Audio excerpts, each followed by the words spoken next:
Maybe I can only get one to balance. Probably can't even see what I'm doing over here. Essentially, that. I got two more. Guess we can save these for another project. Hey guys, I'm Elliot. This is Everything Elliot. We're in the shop again. We're gonna do another homemade attachment. Why did I say another? This is the first one. We modified my pallet forks. That really wasn't homemade. I just bought a plate and welded it on there. Today, we bought another plate. We bought some other stuff. We're gonna stick it all together and make one useful tool. The tool we're gonna be making is a trailer mover. Now, I use my tractor to move my trailers around all the time, and it's gonna be way easier with the mini skid steer because I'm not gonna have to be doing this the entire time, and I could just look forward as we're driving forward. Now you guys saw I bought a tri-ball. Now this is a super heavy duty tri-ball, and I'll be the first to say, I hate tri-balls, and if you own one, you should throw it away. You should not be using a tri-ball. Those are for people that don't know how to tow a trailer. If you own a tri-ball, pause this video, go outside, take it out of your truck, and throw it right in the trash. However, in this scenario, right here, a tri-ball is very useful. This tri-ball will never be going on my truck. I can guarantee you that. It's going to stay in this attachment, and that's where it'll live its life. The reason that I got a tri-ball with the pintle is because my Easton-made wood splitter has a lunette ring on it. So I need a pintle to move that around. So we don't have to do much to this thing. I bought all of this stuff off Amazon. The plate was $50. The hooks were, I want to say like $6. The receiver tube, I want to say was like 20 bucks. And then the hitch was kind of expensive. That was like $100-something, I think. I'm probably wrong on all of those prices, and I'll put the prices that I actually paid right now. So yeah, we don't need to do much of this thing besides stick it all together. We're gonna do some prep work. We're gonna line things up to make sure everything's nice and square. But first thing we're gonna do is we're gonna go grab the mini skid steer. We're gonna bring it in here, and we're gonna test fit this plate onto that mini skid steer. Because the last plate that I bought, those holes were actually too close to each other, and I needed to torch one of them out. I'm hoping that's not the case on this one, but before I put it all together, I want to double check. So I'm gonna go get the mini skid steer and get it in the shop. Just kidding. We're not gonna get the mini skid steer in here because it's frozen to the ground, because it is April 8th, and it was snowing today. And I parked it foolishly in a big pile of mud.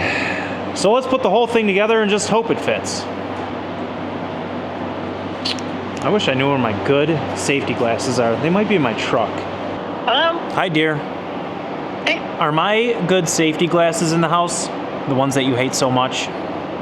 Oh no, they're in my glove box. What? Left my car. Why would they be in your glove box? Because someone was wearing them the one day. Oh, And I noticed, because and I he took knows, them and put them because in my- he knows they're cool looking. Yeah, so I took them and I put them in my car so I didn't lose them. He didn't lose them. All right, can you unlock your car for me? Yeah, they're in, like I said, the glove box, not the center console. Okay, thank you. Got him.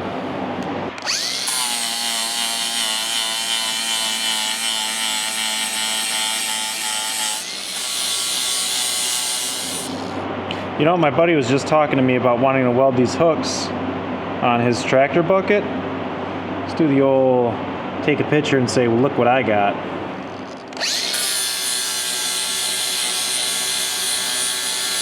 So with the prep work done on the pieces and parts, now we need to do some measuring and figure out where this thing is going to sit on the plate and do some prep work on the plate.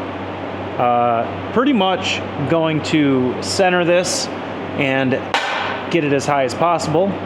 That way we borrow some strength from that curve. And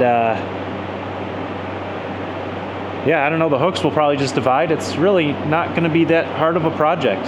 If you're doing this at home, you can most certainly do this with a little 110 welder. I'm going to be using my big esab Rebel, but hey, little projects like this is why you should own a welder.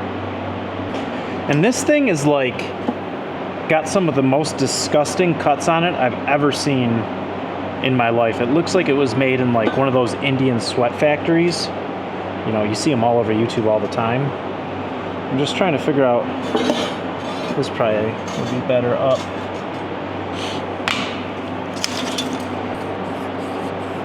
This marker is whooped. You know what I've never tried before is pencil. I wonder if pencil works. Oh, like a dream. Maybe I should get some colored pencils for the shop.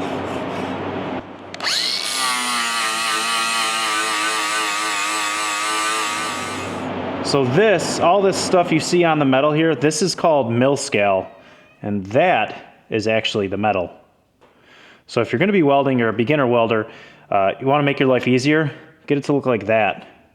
You'll have such better welds, and you won't be trying to get through this mill scale. Make it nice. Do it right the first time. All right, so I think we're in really good shape here. Now we just need to get this thing centered to wherever we want it. Let me go grab a square. Now, I don't know if I can trust, honestly, either of these edges, like I had mentioned earlier. And I also don't know if I could trust this top, but we're just gonna have to. I should probably go get the welder out because I'm ready to throw a tack on here as well.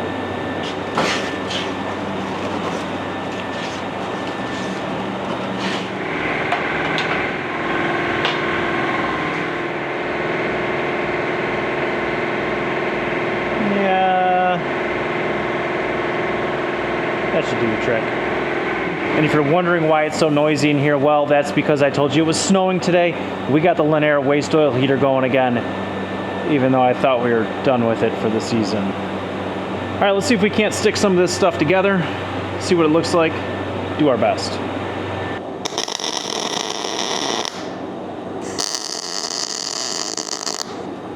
Did we stay put? Yep. Check left to right. Yep. We're where we need to be.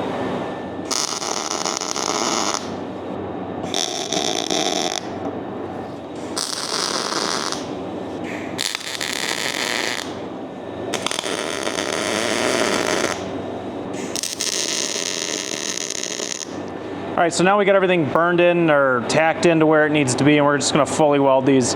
This is probably gonna consist of one root pass and then one overlay pass on this and these two because, well, there's some nice bevels in there, some nice chamfers.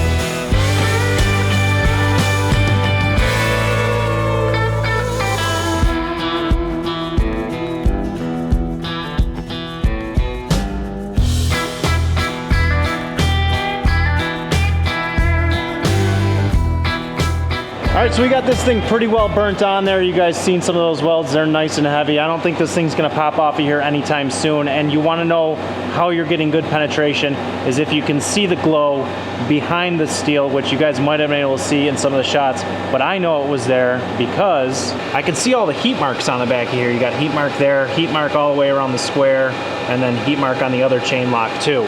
So this thing is about 400 degrees right now. We're gonna leave it be, sit overnight. We're gonna test it out tomorrow, and I'm gonna show you why I needed this thing. So do you remember a couple minutes ago in this video when I told you the skid steer is frozen? It still is, and I really wanna test this plate on it. So I have an idea of how we're gonna unfreeze it, and it's either gonna work or it's gonna make things way worse. When I say frozen, I don't really mean like frozen. I mean that I won the Silly Goose Award for today, and I was lazy and didn't clean the tracks out last time I used it. So all of that mud, that's frozen, and it's got the tracks locked in place. I actually drug it out from where it was. I tried to use the forks to push it. That didn't work. I drug it out with the excavator. That worked well, and I thought that the tracks would kind of grab and free up. That didn't happen. I guess we should, I haven't tried it since this morning, so maybe we should just try it.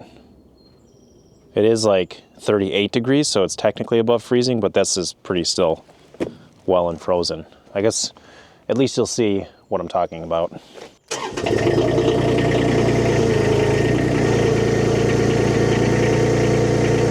And when I try to move, yeah, still frozen. So this is my bad idea that's gonna make things work or make it worse. We'll find out together.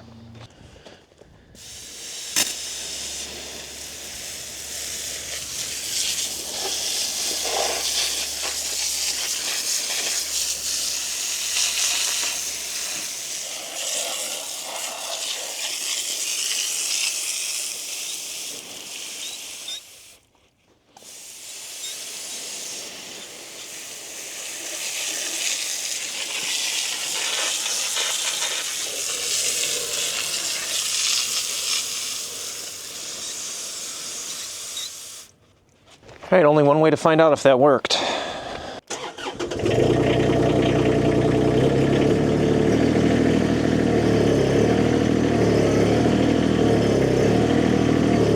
We got a little movement.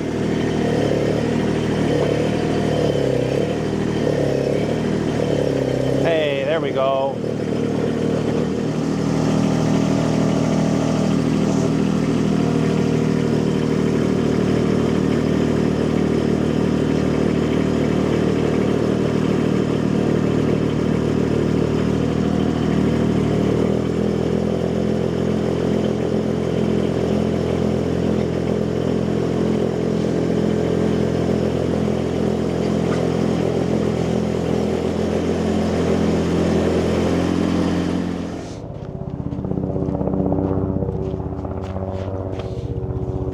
Look at this guy.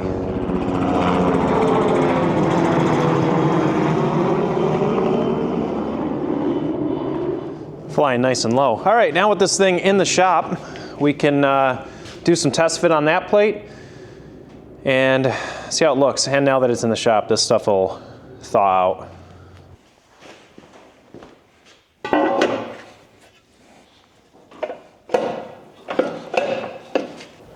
This one's way off. I guess that's what happens when you buy a $50 plate off Amazon, huh?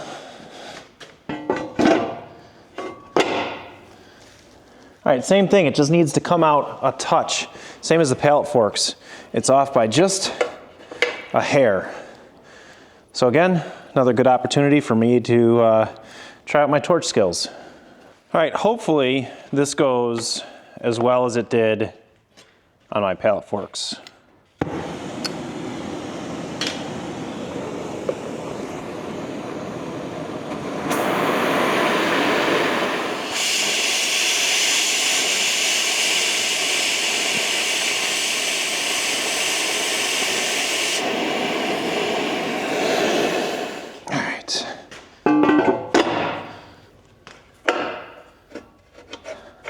First one's in, second one's in.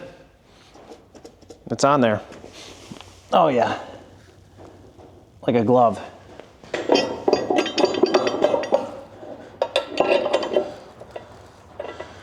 Two and 5/16 on there right now. Let's go test this thing on the gooseneck.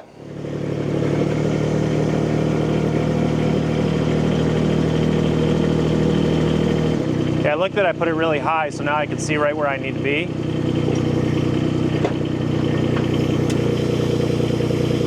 Just like that, we can lift it up.